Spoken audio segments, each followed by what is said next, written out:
Because of certain indiscreet remarks by Don Imus and Howard Stern, WNBC Radio apologizes to the following: the National Organization for Women, the New York chapter of Hadassah, Governor Cuomo, the New York Jets, the United States Congress, both houses, Nassau Community College, the Gay Men's Choir, Sons of Italy, Rabbi Arthur Selkowitz, my wife, 66 WNBC. If we weren't so bad, we wouldn't be so good. Queen Elizabeth, Mayor Koch.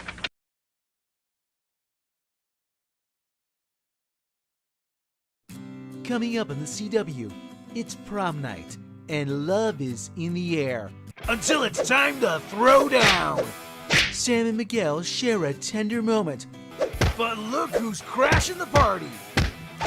Watch as young couples share a romantic dance. And fight! And dance fight! Be sure to watch an extra special episode of Kung Fu High Prom Night!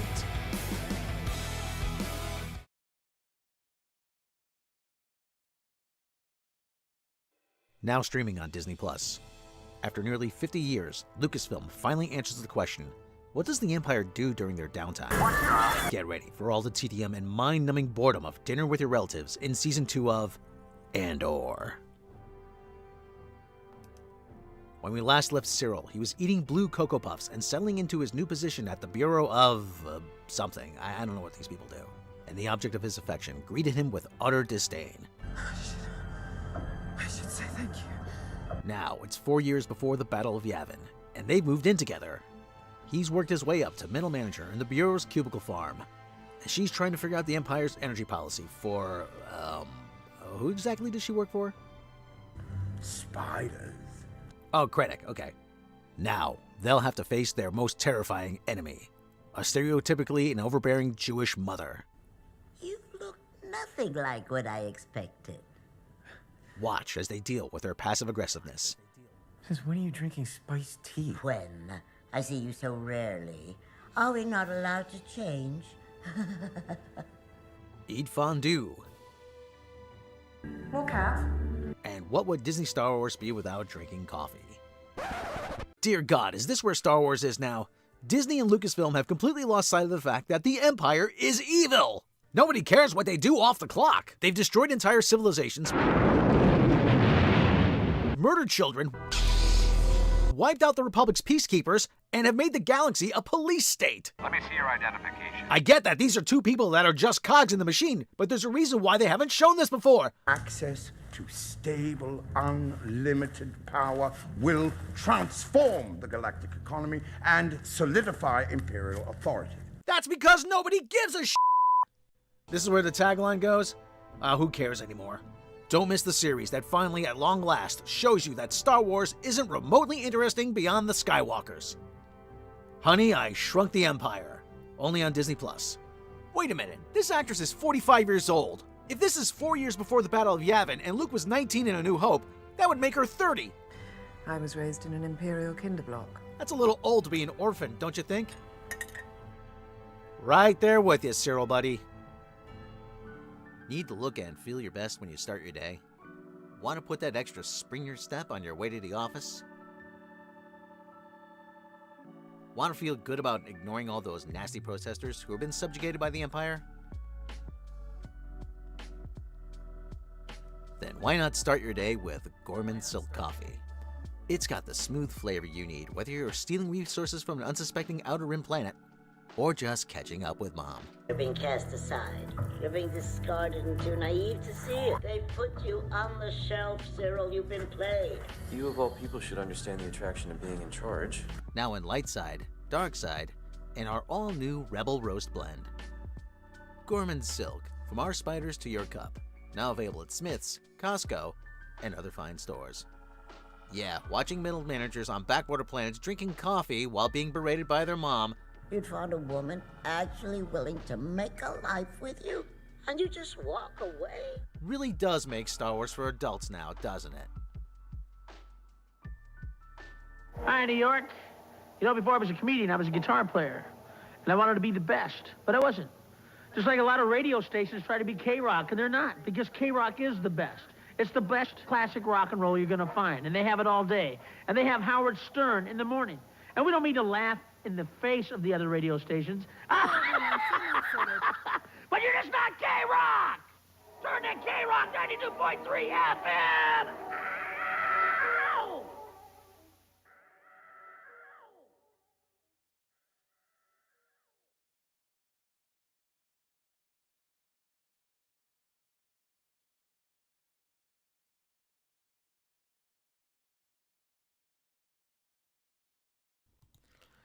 Coming to the CW, another series about teen romance that descends into ass-kicking action.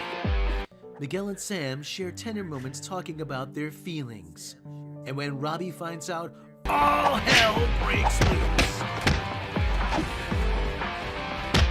The CW presents a new kind of teen drama that will kick you in the balls. Coming this fall, it's Kung Fu High.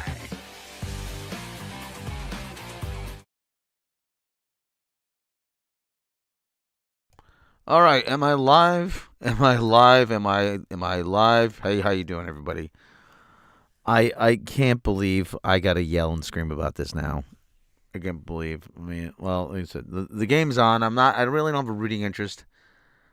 In either the teams. It's New England's leading the Houston Texans 21-13 in the third quarter. I hope nobody picked the under on this. I know my brother did. Oh, God. Starfleet Academy. Two things. We'll cover two things. I know it's been a while since I did a NAPS stream, but I was looking for an alternative to StreamYard, and I was unable to find one. So we're going to do this the hard way for the time being. Starfleet Academy. Oh, boy. Star Trek just gets worse and worse and worse. And now I have to. I'm gonna try not to yell and scream about this, but I hate the expression. It is what it is. But dear God,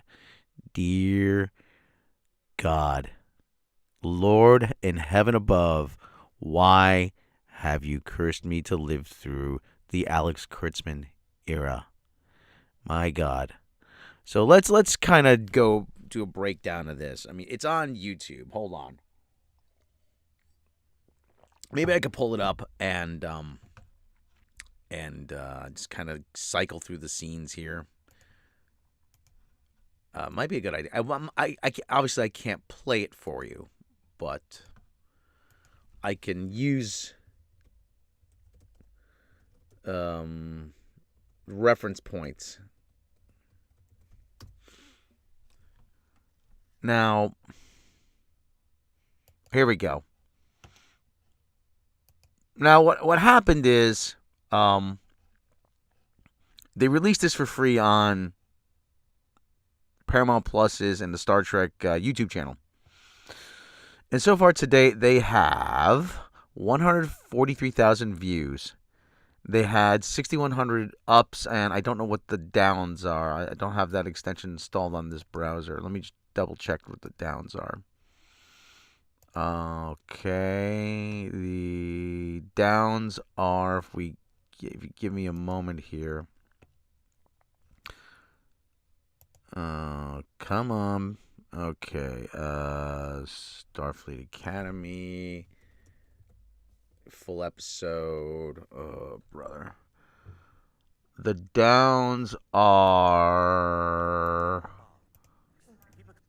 18,000 down. 6,100 up, 18,000 down. Holy crapola. I don't have the capacity to highlight any of the chat here. So, the Rite got more views in 3 minutes showing Spock doll in an empty seat than the first episode on YouTube. I believe it, too. I believe it. All right, let me see if I can pull up the... let me see if I can pull up the window capture. Let me see what we got here. No, not Vivaldi. I want the... I want the opera one here. Explorer. No. Okay, I cannot do that. Window capture. Just a moment here. Maybe I should have downloaded the whole thing here. Opera. Here we go. All right, now. All right, I'm just gonna kind of go through the whole episode. Oh, thank you very much for being difficult. For crying out loud. This is why I hate OBS. Listen, can somebody please come up with something better? I'm being 100% serious. I really hate OBS. I really do. To me, it's like it's something out of 2007. And the fact that it hasn't gotten any better just shows you how low the expectations are. How low, I mean, really. That just shows you how low expectations are. Okay, so we start off here with, typical long time. They have to recap. First of all, there's a huge, hefty exposition dump here. Okay, and they come back to the burn.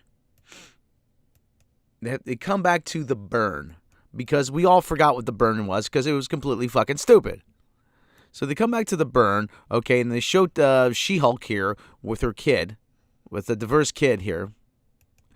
And she's waiting to go somewhere, and they're bringing her out of the room, and so they're in a base. You said you helped me, and okay, and Holly Hunter is the magistrate or the judge or something, and apparently Tatiana Maslany was stealing food for her kid with Paul Giamatti. If I could pull it up here. Come on, you fuck. So she gets dragged away to a rehab center. And Paul Giamatti gets dragged away to prison. And the kid is left with Holly Hunter, and he steals her combat. She is outwitted by an 8-year-old. And he escapes somehow into a snowstorm. Into a sandstorm, rather. So, he goes in a sandstorm. Okay, first of all, how would a kid survive in a sandstorm? But that just shows you the level of incredulity. I hope I'm using that right. And, 15 years later, he steals a prison shuttle and crash lands, and she'd be dead. And Holly Hunter is on a planet with a bunch of kids running a daycare, and Admiral Neutral from Futurama comes in and says, "Oh well, I really hated seeing mother and child separated." I'm like, "Yeah, you did the separating. You dumbass." So Admiral Neutral says, "Oh yeah, we found the kid. Yeah. Oh, I've been looking for him for 15 years. No, you haven't. You're running a daycare." So she comes out of retirement or whatever it is, self-imposed exile.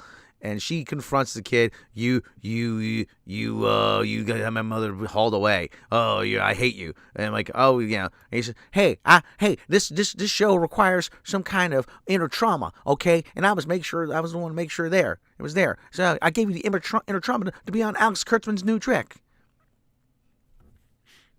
This show is so fucking dumb. It is just completely dumb. So she said, "Oh, I'm going to promise to help you find your mother." And she's like 4'11". And I know you're big and jacked, but I'm going to help you find your mother because I'm a little because girl power. And so she says, "I'm going to make a deal. You're going to go to Starfleet Academy." She sounds like George W. Bush. "You're going to go to Starfleet Academy. You're going to learn all the science stuff because like that guy with the ear says, you like science." So she brings them to Starfleet Academy. Apparently, they're not accepting the best and brightest anymore because why would they be? It's Alex Kurtzman's new track. Why would they be accepting the best and brightest anymore? So, yeah, there's the sensitive Klingon who likes to watch birds. Dear God, there's this guy, fish guy here, Saurian, I guess. and this guy he gets an instant haircut. Okay, and he's being Now here's something that bothers me. Here's something that really does bother me. Okay. Listen, I'm kind of grateful you brought back Robert Picardo, but why is he back? Why is he back? The whole purpose of the EMH, which stands for Emergency Medical Hologram, was that if the chief medical officer was killed or incapacitated, you wouldn't be stuck without a doctor. What purpose is he serving other than an extended member berry? Can someone answer me that one? I don't get it. And this idiot, hold on, we'll get to the other idiot here.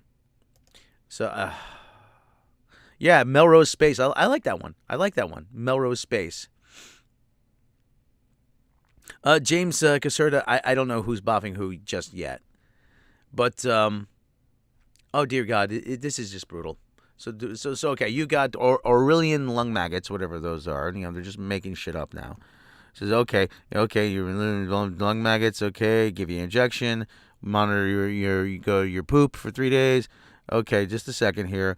And hold on. This one, she swallowed her comm badge. Yeah, the body positive girl, diverse girl swallowed her. Dear God, don't make me yell. Don't make me yell about this. Please, for the love of God, don't make me yell. Yes, these characters are that stupid. I swallowed my comm badge. Why would you swallow? Your comm badge is about the size of, of maybe a pretty hefty flash drive or an iPod or whatever it is. Or how your fat ass was that hungry that you swallowed your comm badge? Are you fucking serious? Are you really fucking serious? Somebody thought this was going to be funny. This was going to be a funny or interesting. I'm agog. I'm aghast. My gas is fully flabbered at how dumb this is. I'm going to take a swig of coffee here, which I probably shouldn't, because it's got caffeine. It's going to make me. Okay, so he tells her stop being a baby, and now we get to the point where they have a roll call on the bridge, and I just keep asking the question, who the fuck are these people? Who are any of these people? Yeah, okay, you know what? Hey, yeah, the big complaint about STD and about other shows was that we didn't know any of the bridge crew's names. So let's just introduce them just go, oh, you're Ensign's dumbass. You're Ensign so-and-so. Ensign and oh, look, it's not Sulu again.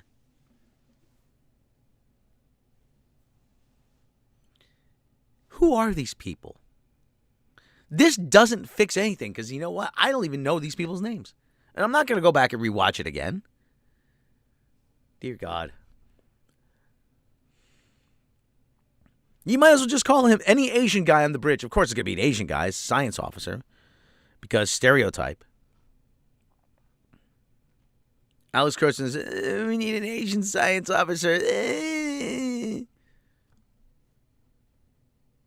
So Ensign, okay. So we got, and then once again, nothing but a pane of glass between you and the hard vacuum of space, waiting for any kind of little particle to punch a hole in it. Yay! Progress! For God's sake, let's see, what are you guys saying in the chat? This will be her career high point. Who's bobbing her? They must have, oh yeah. So, okay, so anyway. All right, so we have okay. So she's giving orders to not what's his face from the Orville, and to discount eyebrow guy here. Okay, and who the fuck cares who these people are? Really? Just launch a photon torpedo and let them. Okay, anytime, Captain. I'm like, Okay, Starfleet. Hey, Starfleet Academy. Hey, we're going to go. Hey.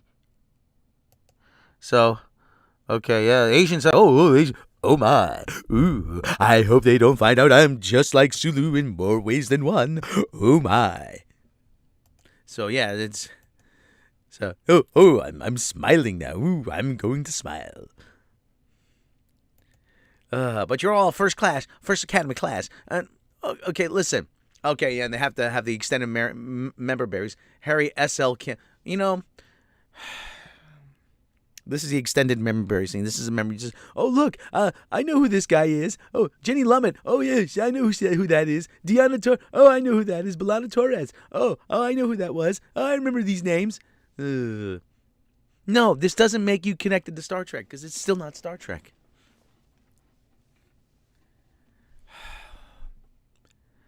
Okay, and okay, we're going to, but here's the other thing.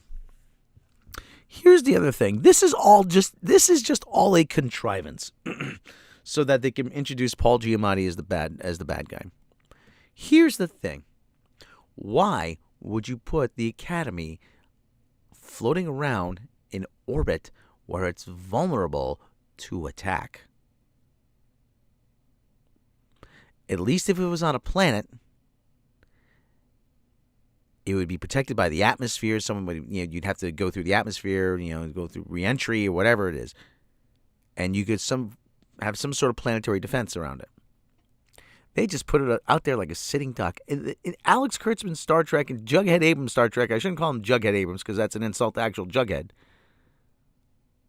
They always do that. They have something that is vulnerable to attack just sitting out in the open.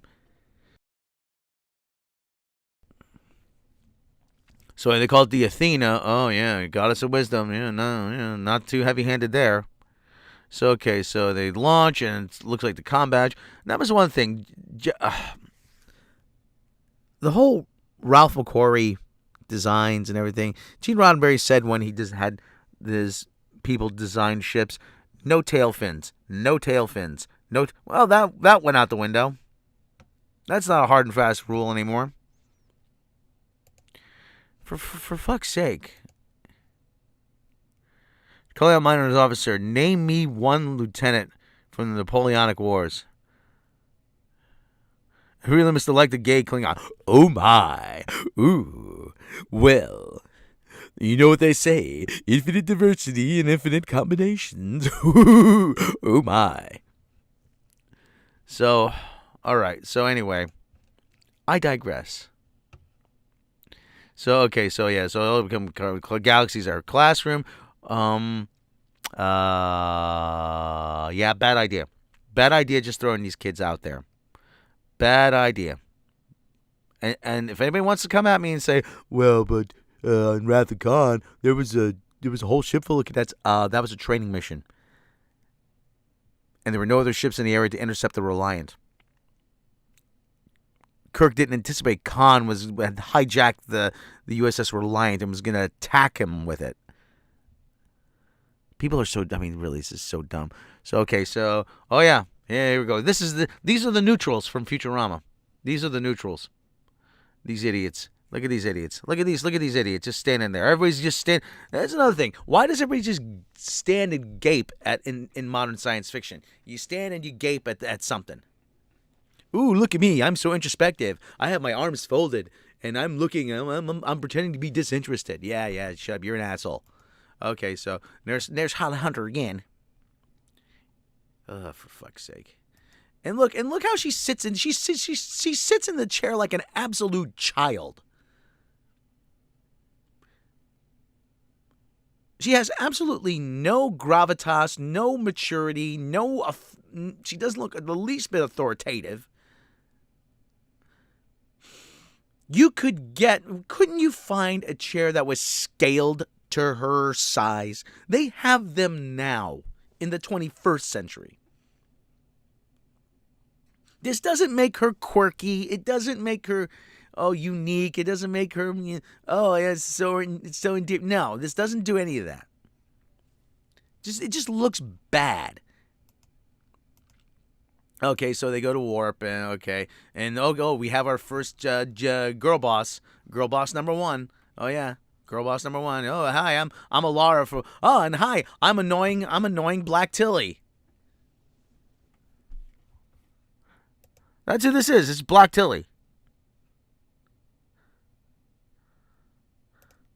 Ugh. Ugh. No internal conflicts. That's right. No internal conflicts. They're throwing whatever. They're just throwing everything at the screen. They uglified Betty Lynch. Yeah. For fuck's sake, I can't believe I gotta yell at this. How about this? I really can't. Okay, here's.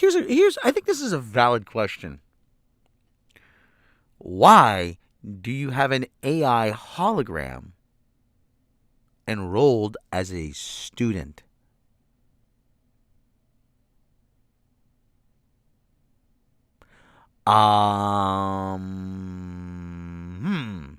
Yeah, let that one marinate for a little bit. I get it. You want a stand-in for Lieutenant Data, but you know what? She just comes across as annoying.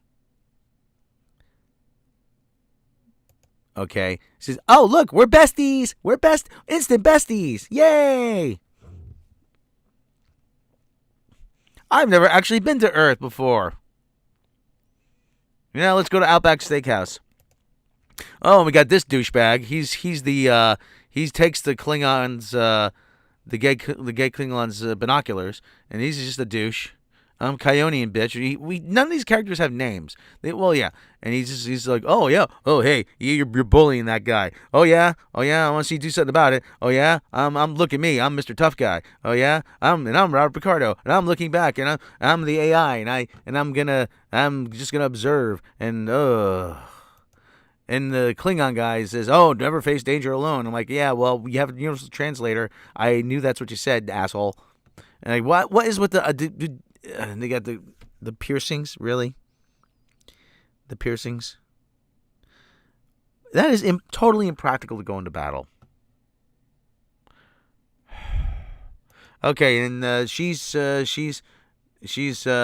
walking around with Robert Picardo, and okay, oh yeah, going to take opera, and and he's hijacking the astrometrics lab to find his mom, and nobody's really doing a good job at it. And oh hi, girl boss number 1. Oh, you're such a brooding loner. Oh, you're a rebel. You play by your own rules.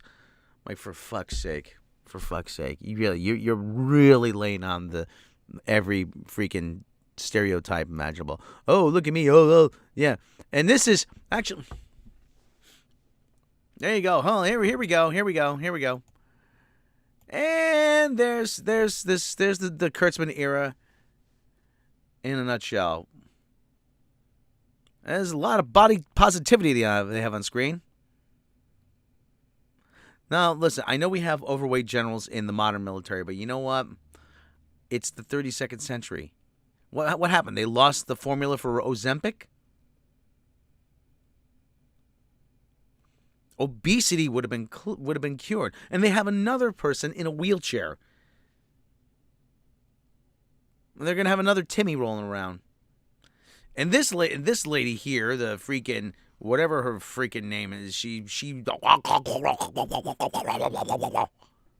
and who knows who this person is? Holly Hunter is just like, hey, I'm Holly Hunter. How you doing? Hey, Holly Hunter. For fuck's sake. Really? Like I said, you gotta make me yell about this. Then she hands the glasses to the alien. She's wearing glasses. Yeah, you know what? Oh, I'm Holly Hunter. Look at me. I'm using antiquated technology. Yeah. Yeah, you got a good point. What maniac would leave raw recruits near a ship, especially when they're swallowing their comm badges? We call it comm swallower.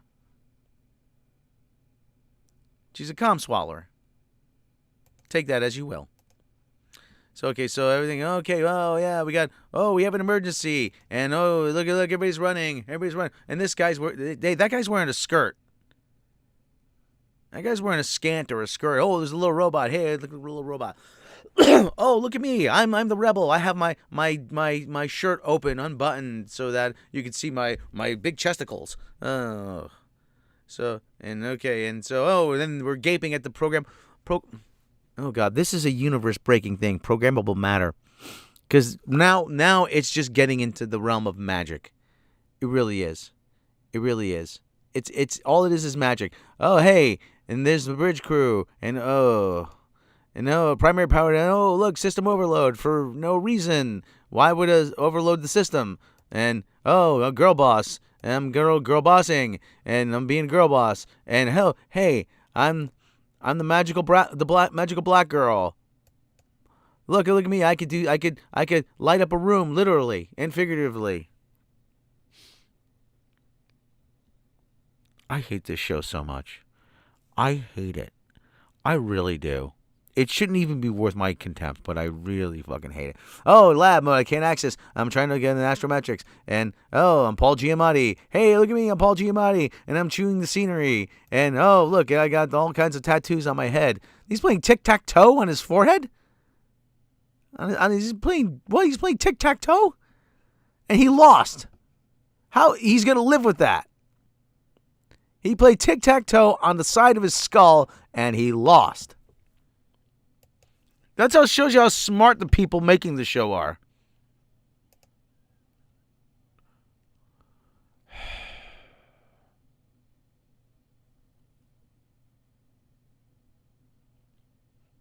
I just can't anymore. I can't do this anymore. This is just... They sent power to Ford deflectors with a ship behind them. Of course, because stupidity is a prerequisite to serving in space now.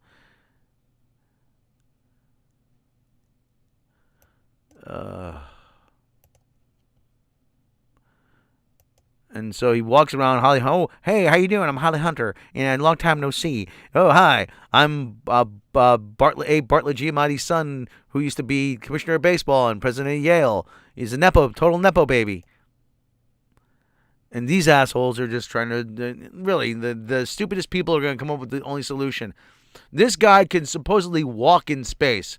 He can be, but why is he out there for 8 minutes? Really, you can't find a spacesuit on a spaceship? So this unconvincing scene here. Oh, but I can fix it. How? I'm Coyote. And this person, and I don't even have a descriptor for her.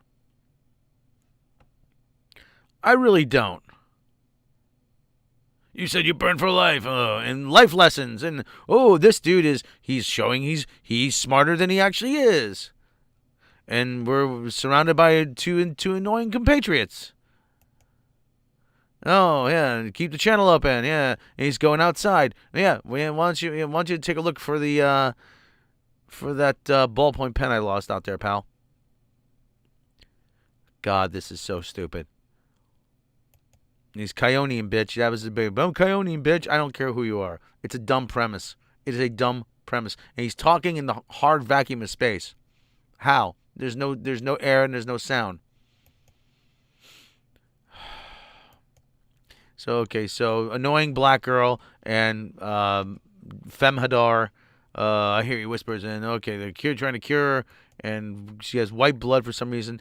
And Paul Giamatti's holding diverse crew member who has traumatic childhood, and I'll get to that in a minute about this. And this is harps on something. I'm going to harp on something I said. So we're going here, and then we arrive at Earth. And are you going to San Francisco? And George Harrison said when he went to San Francisco in 1967 during the Summer of Love, he thought it was going to be all these really cool people, which turns out it was a bunch of like drug addicted runaway kids. So much for that. Restricted 90 days on campus. Yeah, you're going to be picking up trash. So, not him. Like, you weren't looking very hard for look at me. I'm looking at you side-eyed. That's how I know we're going to get along. All right, so, and we have 20-odd producers for this piece of garbage. Okay. Thoughts? Oh, and I saw episode 2. Episode 2 wasn't very much better. Wasn't much better. Episode 2 was more the same. It just leaned into more of the. It leaned more into the teen angsty teen drama. Dear God, I'm face palming. Oh, episode 2, they didn't get the Betazoids. Oh, well, we're empathic. No, Betazoids aren't empathic, they're telepathic. Deanna Troi was empathic because she was half Betazoid.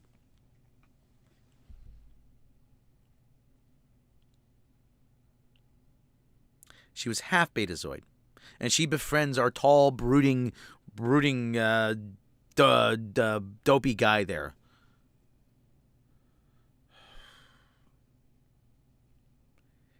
And they find a reason for them to go look at whales.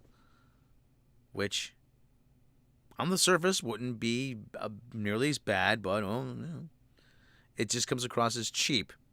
And for some reason, the Betazoids are using American Sign Language. Because, why the fuck not?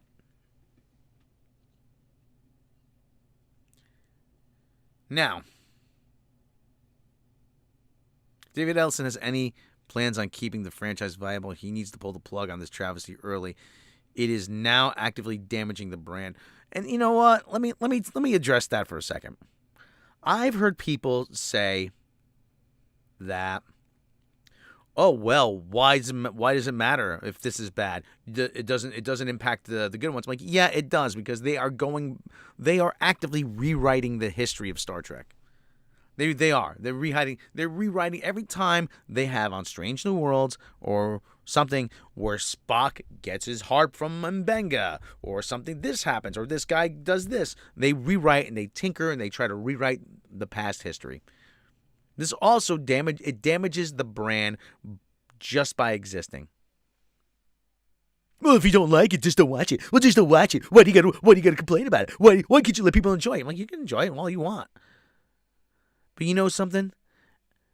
Just don't watch it doesn't erase the fact that this exists. It doesn't. It doesn't excuse the fact that they've turned in bad work. This is a shit show. This is an utter shit show.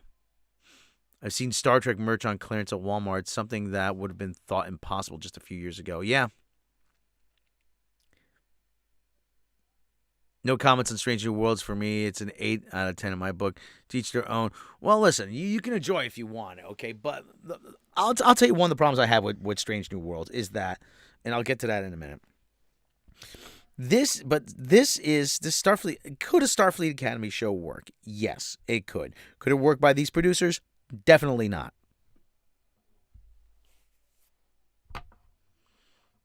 Definitely not, because they're not interested in making Star Trek. They want to make Melrose Place, Melrose Heights. They want to make 90210. They want to make the OC. They want to make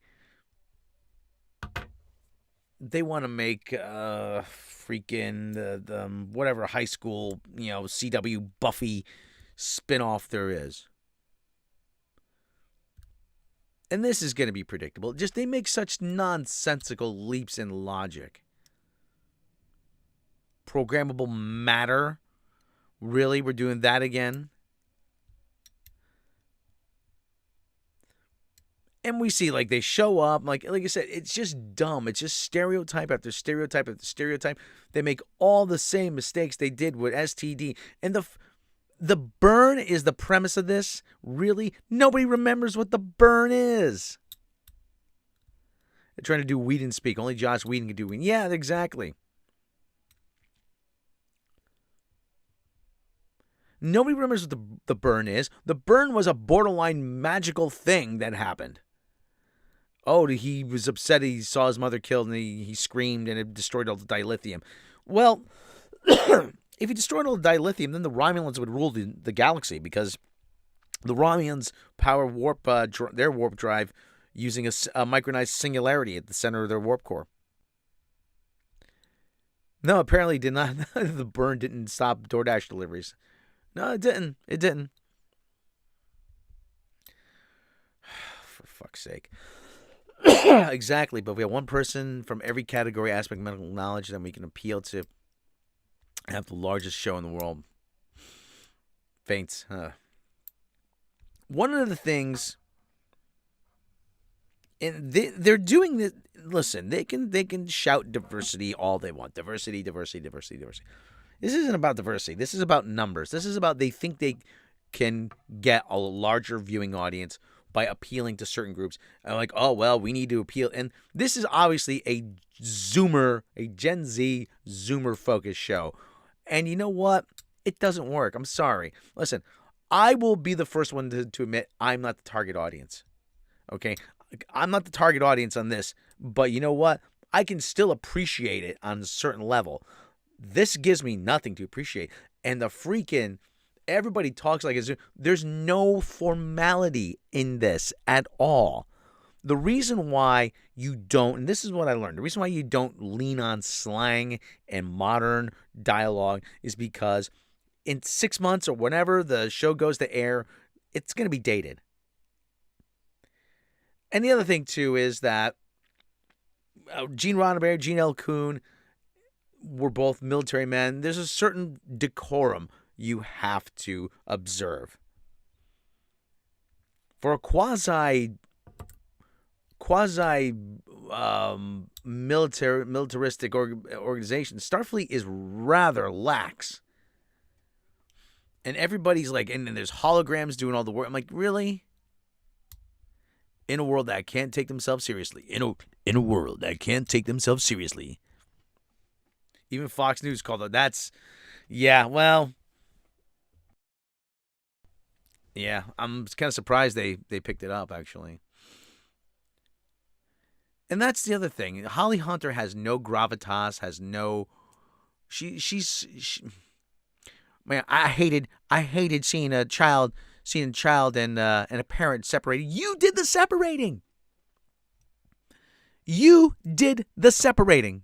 Is my mic on, by the way? I hate to think I'm just ranting. Even if someone likes the show, I don't see being a bridge to bonding with elders who are also enjoying Trek. I didn't think it was as unwatchable as I had heard. I do understand the dialogue isn't Star Trek. My mom and I don't think it's canon, so it was less painful. Unfortunately, yeah. Unfortunately, they're going to insist it's canon.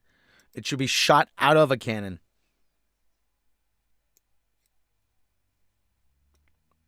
I really don't... for fuck's sake. Pardon my language. But yeah, I mean, Red Letter Media actually got more views than this. Talking about the first season of DS9. You know, and there's really no... I'm like, and the other thing too is, okay, listen, I said...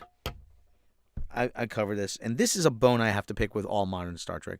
Why does everybody have to have some sort of inner trauma?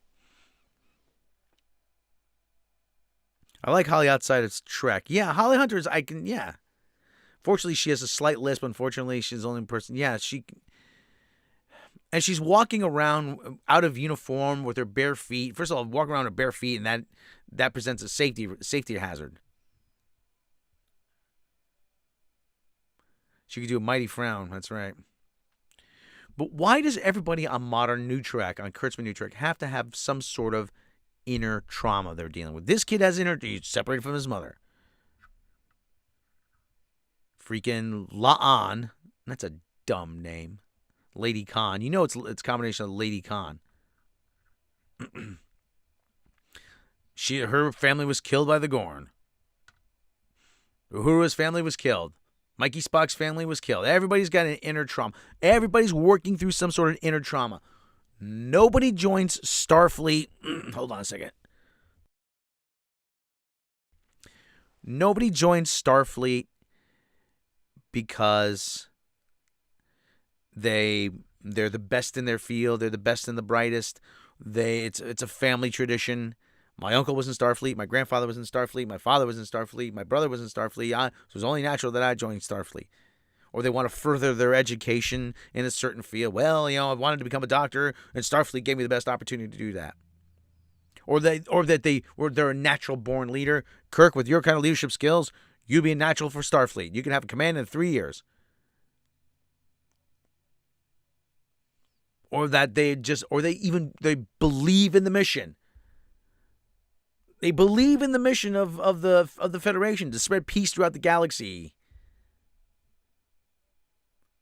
Or even just that they're bored and they want to get out of their hometown and go off exploring. No, everybody has to have some sort of inner trauma. And I guarantee you, everybody on this show, all the young cast, has an inner trauma they are working through. Mark my words. Mark my words. Oh, yeah, then they hired for Janeway. Yeah, actually, you know what? The dynamic between tall, brooding kid and Holly Hunter, that's just Janeway and Tom Paris. They're stealing from better Star Trek now. They blatantly appropriated the Janeway-Tom Paris dynamic. I promise you're going to get out of prison. Yeah, what did Janeway do? She got Tom Paris out of jail.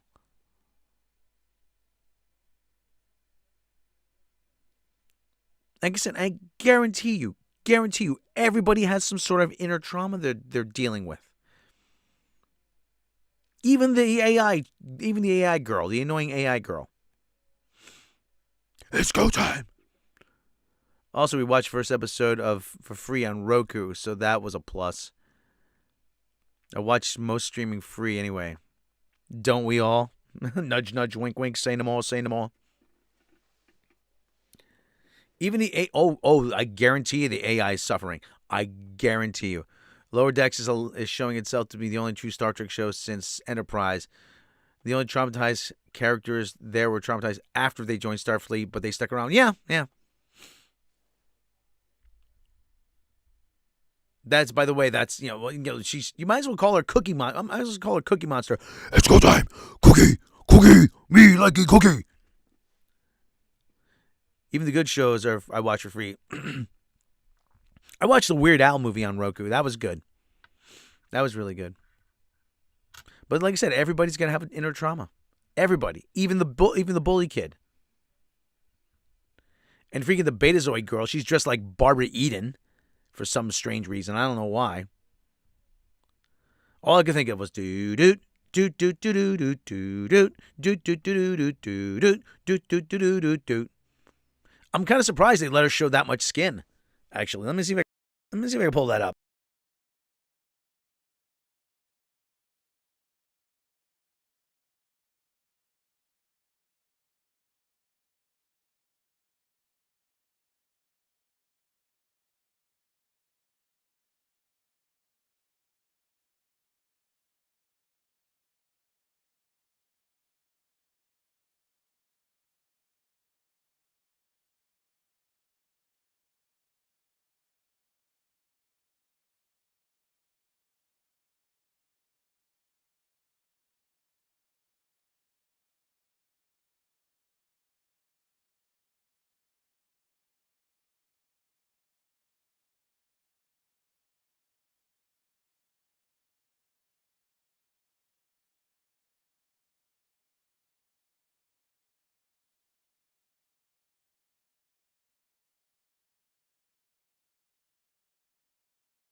My mic was muted the whole time.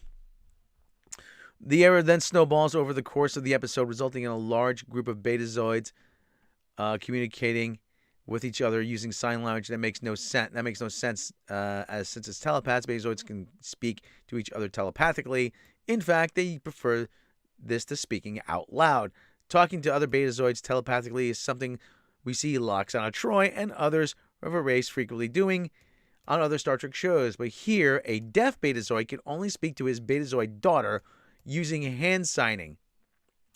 And when the other betazoids want to have a private conversation with each other, they also sign. Again, it doesn't make any sense.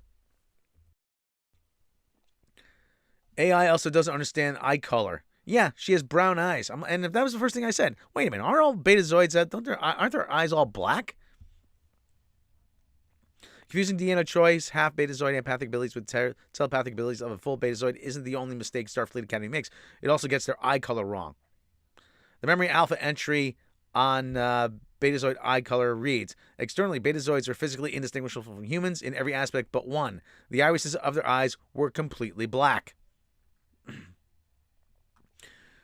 Maybe she was allergic to the contacts, but I don't fault the actress for that, but it just seems like something they should have got right.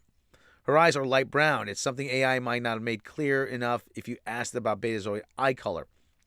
It might just tell you their eyes are dark colored or mistakenly say they're dark brown. Betazoids' eyes are not brown, they're black. Black eyes are the only external indicator of someone from the planet Betazoid. And Starfleet Academy got it wrong. You're darn right they got it wrong. You're darn right they got it wrong.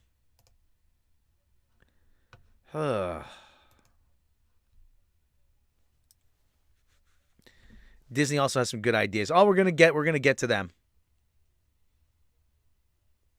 We're gonna get to Disney. Sorry guys, I hit the mute button by accident. See? That's on. So anyway, like I said, I Dream of Jeannie here. Like I said, I got to yell about this. Really, I got to yell about this. I don't want to yell about this. Compared Deanna Troi to Lux, you know what? Some people hate Lwaxana Troi. I always loved it when Lwaxana Troi would show up because Majel Barrett was just she was so it was just something about her was just so uplifting. It was just, and Lwaxana Troi was just like such a piece of work. Yeah, the way she would flirt with Jean-Luc Picard, and he was like, oh, your mother's coming. Why, Jean-Luc? She was just such a said such an energy to her. Yeah, I really liked it. I really liked that character. She had her own tragic backstory, but it wasn't anything that felt contrived. I mean, Deanna had a sister who they lost in a tragic accident, and her mother was avoiding confronting it for a long time, and it was actually very kind of heartfelt and it was very somber, but it was very heartfelt and it was kind of very cathartic episode for it was a very well thought out storyline. All right, Tyrannosaurus. Here's how Gene told Majel about the role. Majel, I've written the perfect part for you, and the best part, you won't even have to act. Oh, I wish I could have met her. She just seemed like it would have been just so full of energy, so full of life, Anyway, so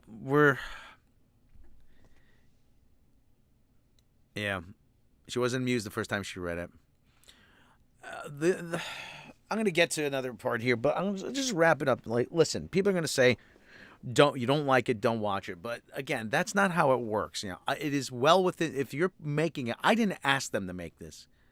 And therefore, it is well within my right, once you put art into the public space, that I can evaluate it. And that's exactly what I'm going to do. I'm going to be evaluating this on its merits. And for the people who say, how are you supposed to know if you don't like it if you don't watch it? Exactly.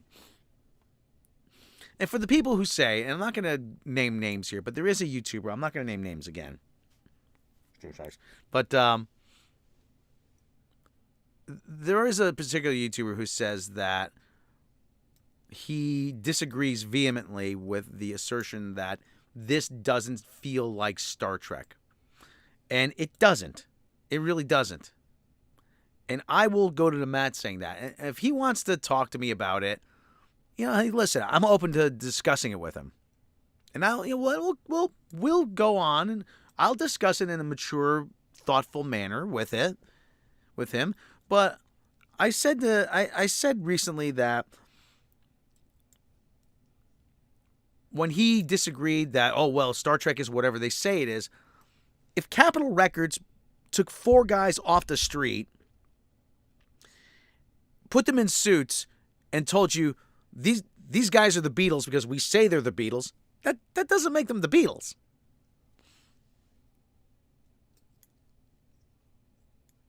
You just know this isn't Star Trek. And I'm not going to apologize for that, and I will defend it, and I will defend that statement. It feels like an Orville spinoff, and the Orville is closer to Trek. Yeah. So, like I said, this is another swing and a miss. It really is. Another swing and a miss. Joe's trying to serve too many masters at once, yes, and not succeed with any of them. You're absolutely right. It's trying to be all things to all people. It's trying to be Star Trek. It's trying to be 90210. It's trying to be the CW. It's trying to be Buffy. And it's failing at every single one of them.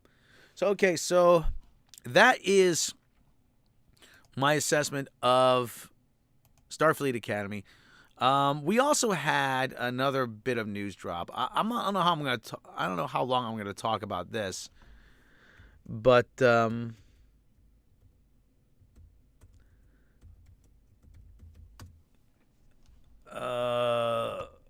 we all heard the news. And that news is Kathleen Kennedy is stepping down as head of Lucasfilm. Naturally, this was my reaction. Let the joyous news be spread, the wicked old witch at last is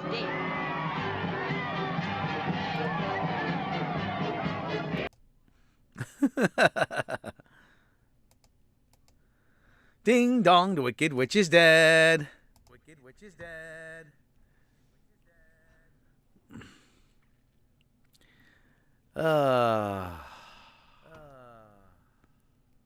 Really?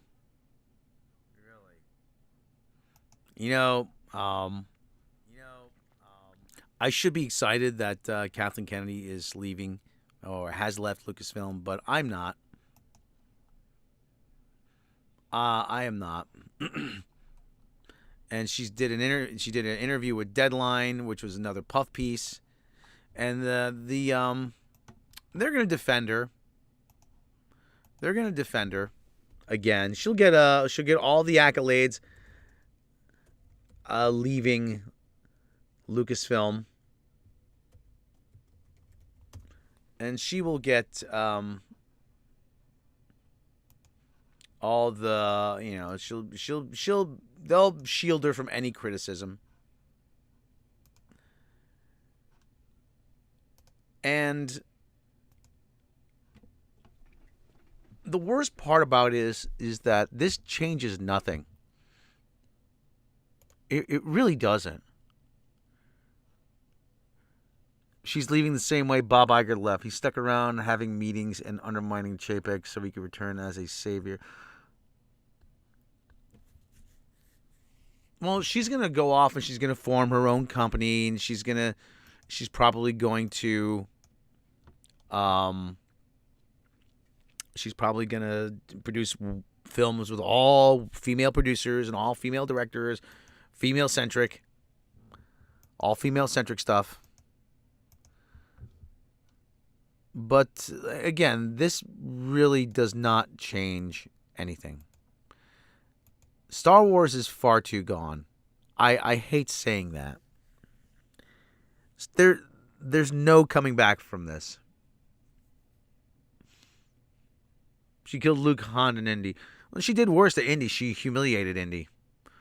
And I've often said, I said a couple years ago when they finally got Indiana Jones and the Dial of Destiny off the ground, I could picture KK sitting in her home office or sitting at the office at Lucasfilm or at Disney or wherever she was. A darkened office somewhere, open bottle of wine with a half-empty glass sitting on her desk, staring at a poster, Raiders of the Lost Ark, that iconic poster with Harrison Ford with the whip slung over his shoulder, bathed in a pool of light, and she's just staring at that poster saying, what do I do with this? I don't know what to do. What do I do with this? Because you had a film series that starred a straight white man, that was named after a straight white man, set in a time where the hero had to be a straight white man fighting other straight white men. And then the bell went off in her head. Ding! Ding, ding, ding. The light bulb went off. Ding! Oh, I know. We'll bring in Poob.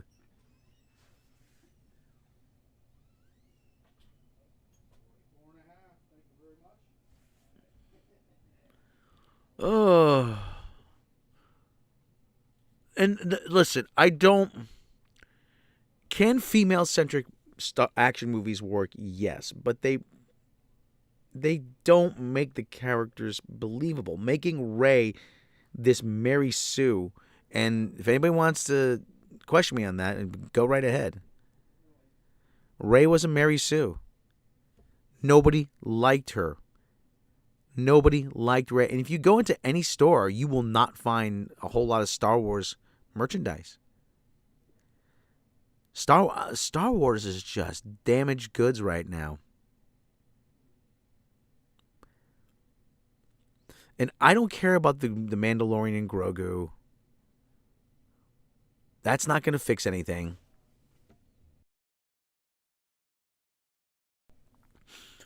I don't care about this Star Wars Starfighter movie with Ryan Gosling.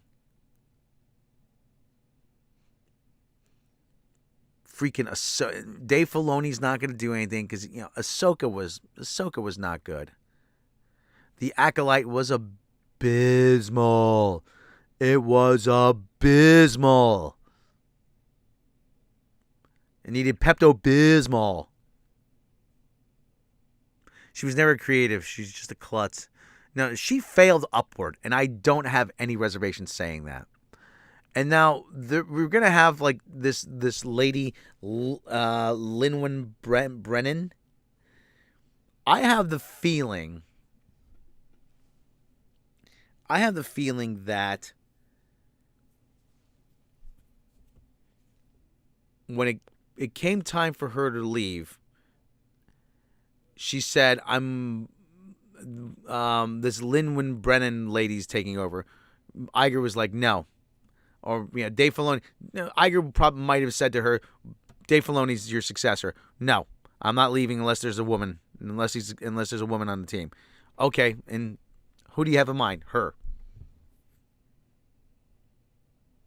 I just hope she gets treated with all the respect that she showed George Lucas. In other words, zero.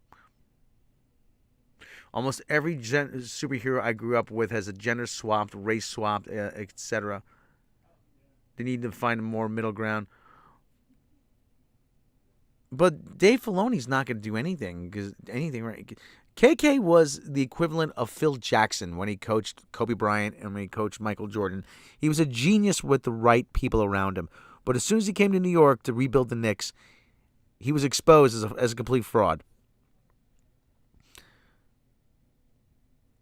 Kathleen Kennedy's favorite movie of all time is Dr. Zhivago. That's true. Her revenge tour is over. There's nothing left. There's nothing left. She ruined Star Wars. She ruined Indiana Jones. She ruined Willow. Nobody really cared about Willow anyway. They got rid of LucasArts. They don't even make their own video games anymore. LucasArts used to make some good. They made some good games, and it wasn't just all Star Wars games. LucasArts made one of my favorite games, Mercenaries, Playground of Destruction.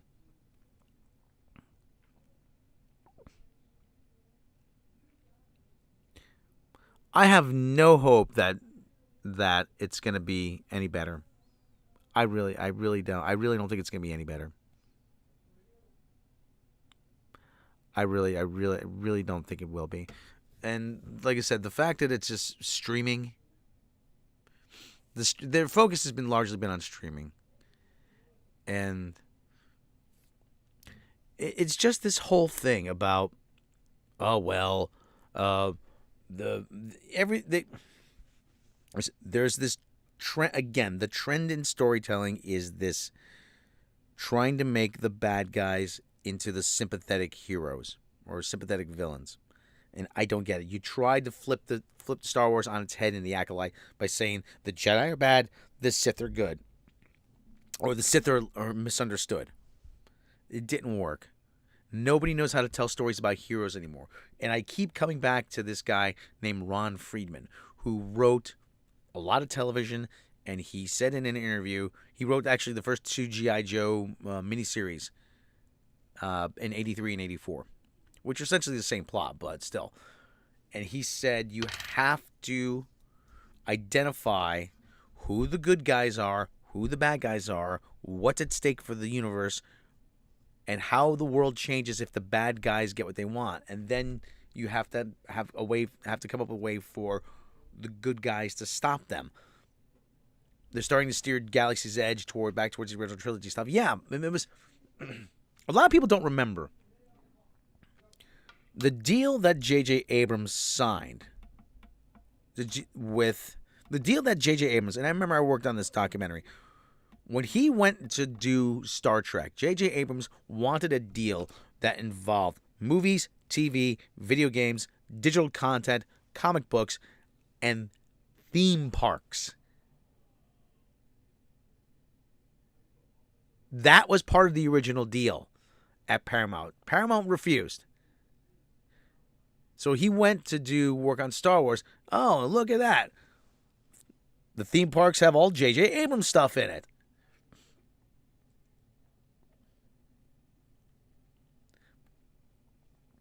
I'm thinking there's some sort of backroom deal that JJ gets a cut from some kind of licensing fee with Galaxy's Edge and from the Galactic Bunker, whatever it was.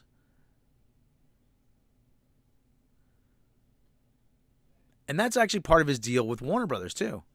That Warner Brothers thing has not panned out. They spent $250 million on J.J. Abrams, and they haven't produced jack shit.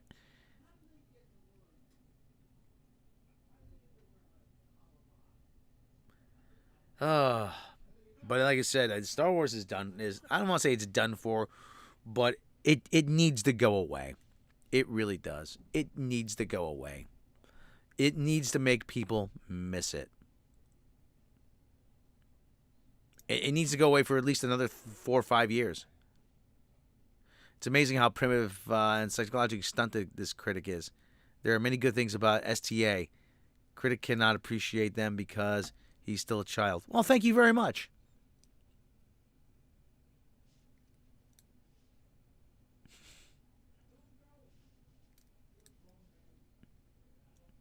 I appreciate the comment. Thank you for joining us.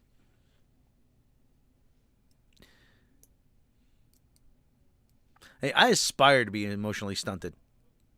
You look up emotionally stunted and the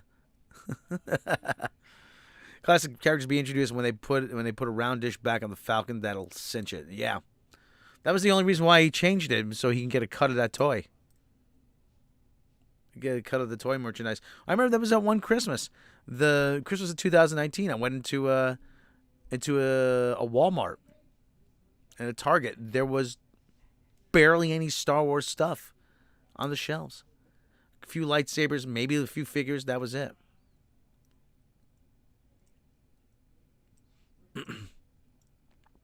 Articles written by Couch and Kit.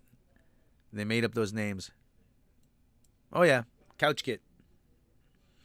Well, pseudonym. Sometimes you gotta, You know, she'll get her puff pieces. She'll get her accolades. She'll get her Lifetime Achievement Awards.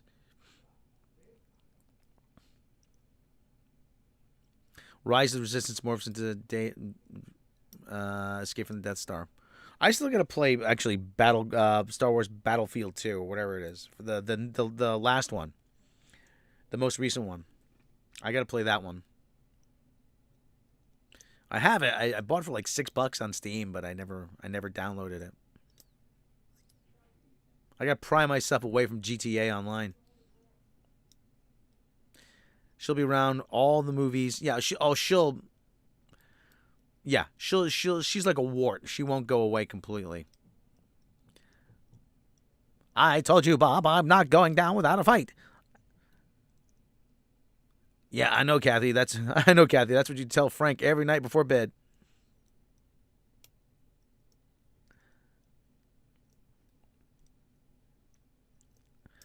She'll be back to being annoying.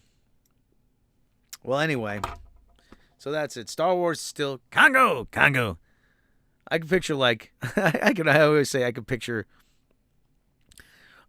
like Frank Marshall being the most chill dude ever. I picture him just like sitting by the pool, Hawaiian shirt on, hat, sunglasses, sipping a Mai Tai or whatever it is. I could picture him saying, "You know I like you, Bobby. You want to come and watch the game?" "Frank, we're not going to watch the game." "Shut up, bitch. Your new son-in-law's coming over." "Hey, Bobby, want to come meet my daughters?"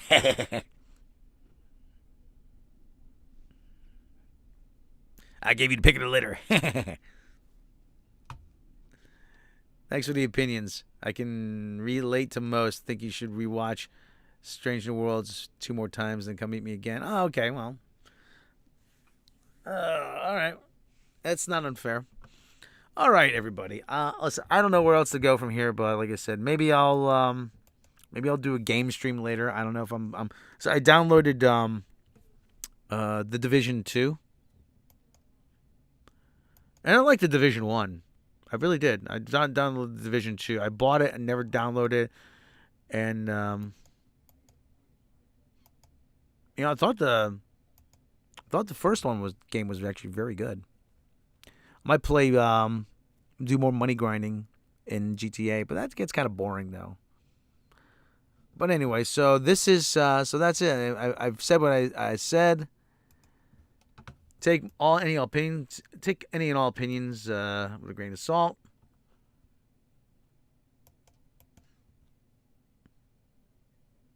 What you wanting to buy in GTA? I bought the mansion.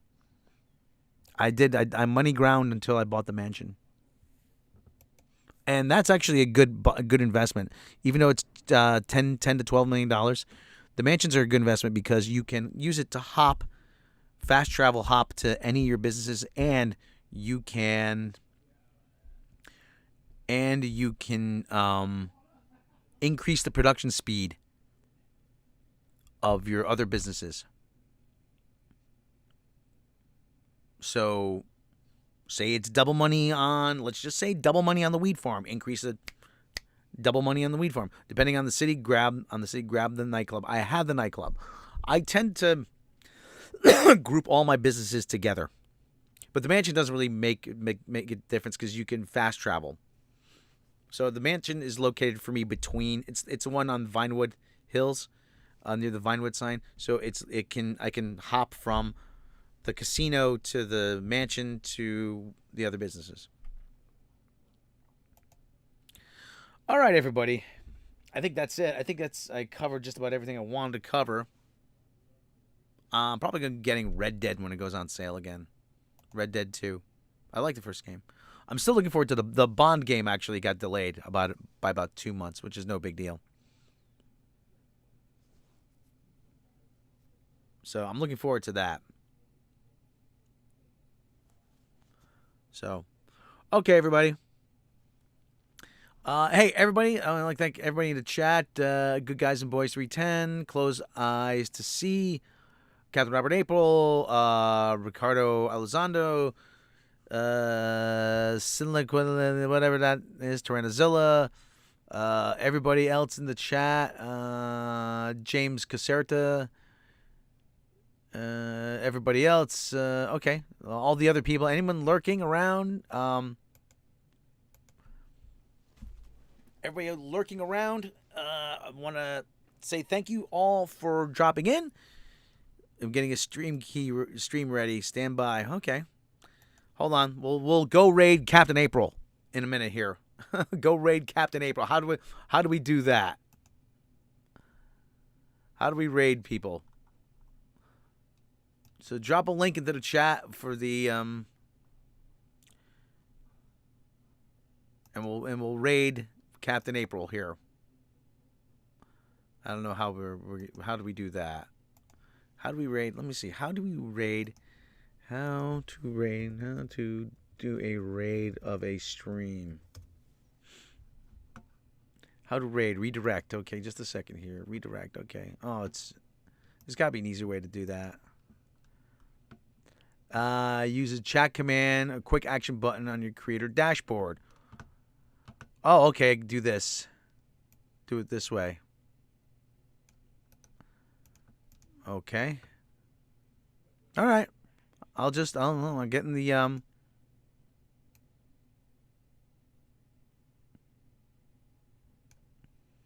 we'll redirect the name. I'm just getting the command ready. I hope this works. I hope it'll work. Concurrent viewers, okay. We'll don't everybody leave at once now. Come on.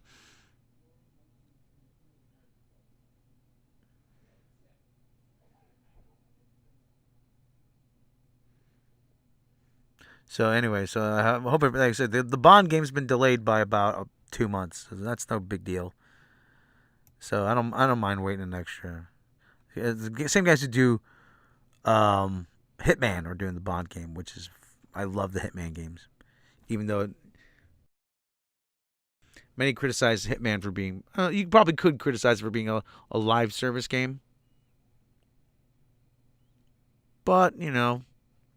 I'd rather have a live service than anything. Check your DMs. Okay. Let me see. Okay, we'll... All right, I'm going to hit the raid button here. Okay. Here we go. Raid the stream. Haha, let's see if that works. All right, everybody. Thanks a lot for joining me. We will catch you next time.